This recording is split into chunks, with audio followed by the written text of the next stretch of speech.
Good morning, good morning, good morning. It is Friday. My piece of paper tells me it's Friday, so it must be. So good morning, children. Hello, hello. Another Greek myth, and thank you very much for all the people who've sent in things to do with the Greek myths. I know there's a few bits of work have come in, but also just some nice emails from your mums and dads saying how much some of you are really enjoying it.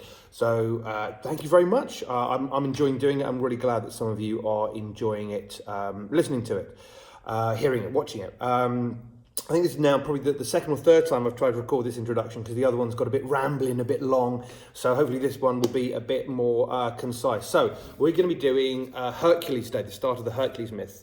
I'm sure turquoise class, I've bored lots of people in turquoise class, but I think stories are very, very important, very important. I think stories help shape how we see the world and how we see ourselves. And it's the stories that we tell ourselves person to person, but also as culture, as a society that are really, really important.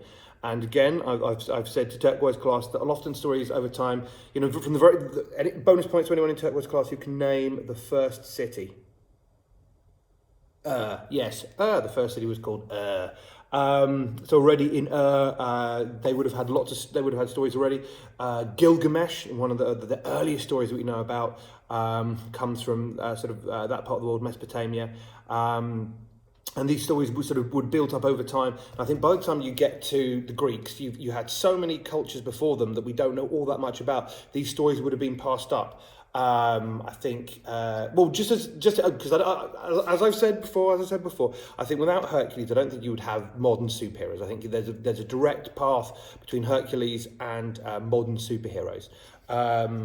Just an example, there was an ancient king, Sargon of Akkad. Real guy, did a lot of conquering, Sargon the Great, and part of his birth myth was that he, as a baby, he was abandoned by his mother in a basket, and the basket went down the river. She sealed the top of it, and it was found, and he was raised and he became a great king, great sort of ruler, warrior, conquered loads of stuff. And then you've got Moses from sort of the Hebrew tradition and from the Bible. He was also abandoned as a baby, and led his people to freedom against the evil Pharaoh. And then you've got Superman as well, who was also abandoned by his parents. His basket was a spaceship, but you get these stories and how over time they change, but similar things happen in them, because I think similar things have been important to humans since forever. And I think by the time you get to Hercules, a lot of these stories would have built up until you get these sort of classic stories. Okay, this version of the introduction is slightly less rambly than the other ones I tried, but still a bit rambly. I'll talk more about heroes later. But yeah, let's go on to Hercules before I start talking even more. But it is very exciting. I'm very excited. I think it's a great thing to share. So this is the beginning of the Hercules stories. Hercules, the strongest man in the world. Right. You could tell Hercules was the son of Zeus just by looking at him. He was so strong that by the time he was 5, he could lift a cart horse above his head, much to the delight of his friends. Zeus's wife, the goddess Hera, hated him. He was Zeus's son with a human woman, rather than with her, and the very sight of him made her blood boil with jealousy. When he was a baby, she had sent 2 poisonous snakes into his cradle to kill him, but Heracles had just giggled and strangled the life out of them with his tiny fists. She had felt like blasting him to smithereens there and then, but she knew Zeus would only hate her for it. So Hera swallowed her spite and waited for another opportunity to get rid of him. The years passed, and Heracles grew taller and broader than any man alive. Everyone admired his amazing strength, a fact which made Hera all the more bitter. He got married, had 3 lovely children, and was very content with his life. One day, while Zeus wasn't looking, Hera slipped down from the clouds and went to Heracles' house. Disguised as one of his servants, she dropped a drug into his wine. Then she went back to Zeus. "Look at your son," she said. "He's a disgrace." After drinking the wine, Heracles flew into a blind rage. Without realizing what he was doing, he crushed his own beloved wife and children to death. When he came to his senses, the poor man was inconsolable. He went straight to a temple and threw himself onto his knees in front of a statue of Zeus. "I'm not worthy to live. Tell me what I should do," he begged. Zeus's thunderous voice filled the temple. "Go to King Eurystheus and successfully carry out 10 tasks for him," he said. "They will not be easy, nor will they bring your children back. but they will pay for your crime. Heracles set off at once. He arrived to find the king expecting him. Within an hour, he was on his way to tackle his first task. Goes to task 1, the Nemean lion.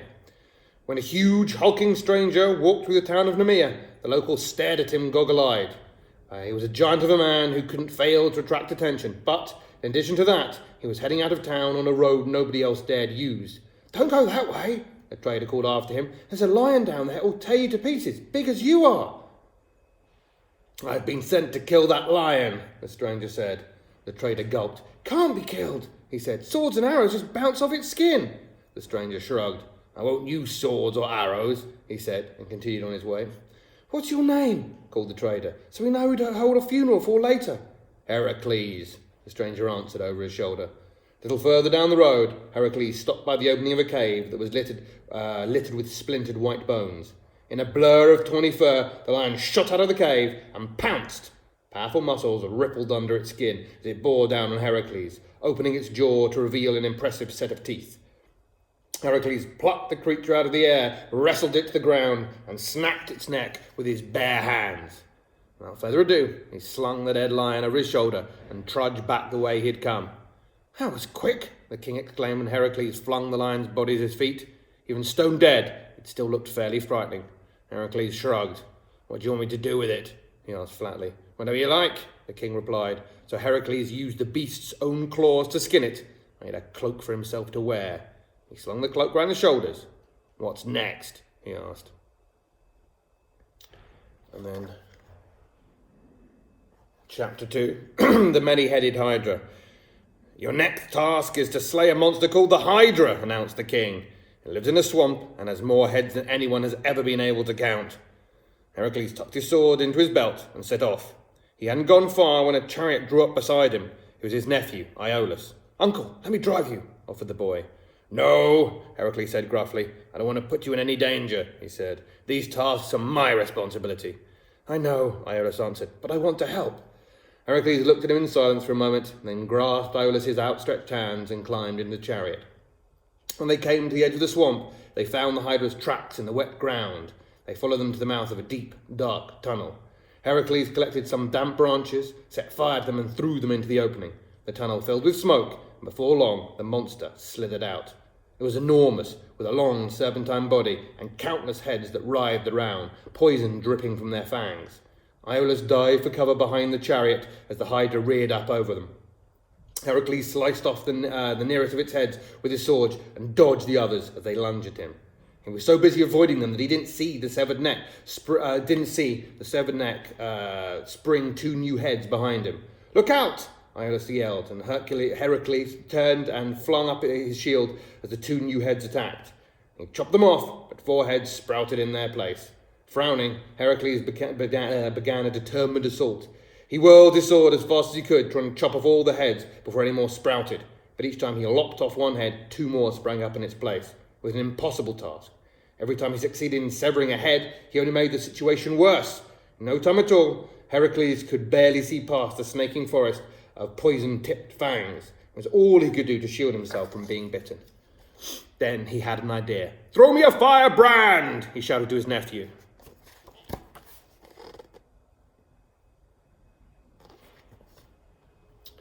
Quick as a flash, Iolaus lit a dry branch and tossed it to him. Heracles caught it, sliced another of the creature's heads off, and quickly pressed the branch to its neck. The monster let out a horrific scream as the fire touched its skin. The flames sealed the wound, and no more heads sprouted from the neck.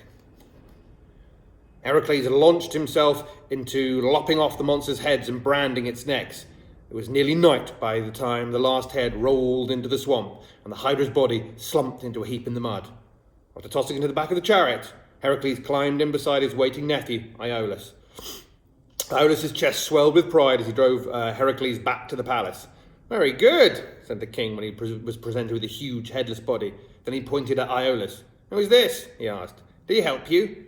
Heracles smiled. "Yes, this is my nephew. He passed me a firebrand, which I used to seal the monster's necks." "I'm afraid this task doesn't count," said the king. "You have to complete them all without any help." Heracles shot the king an angry look. He pressed his lips together and said nothing. He took a deep breath before he spoke again. "Fine," he said. what's next? We'll do the third part on Monday. So already, I think for those amongst you who've read and seen a lot of things like this, the whole kind of cut off one head and more grow back pops up in quite a lot of stories, quite a lot of books, cartoons, films. So you might notice that trope, that kind of thing, popping up a lot.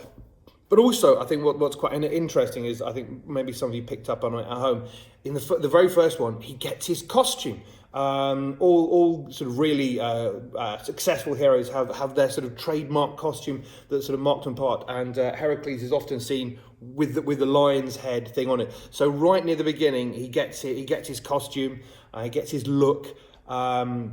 And I think that's something you see in a lot of sort of hero stories. And also, for those of you who think, man can wrestle a lion, there was a different species of lion in kind of North Africa, Mesopotamia, which is now sort of Iran, Iraq. I think they were called Mesopotamian lions. You can see pictures of them in the stone friezes in the British Museum, and they were basically like a lion, but near the size of a really big dog. So in those days, you would get people, kings, who would go and hunt these lions, sort of one to one, to prove that they were really hard, really tough. So it was possible for a person in those days to hunt and kill a lion. They don't exist anymore as a species, so obviously a lot of people enjoyed hunting them.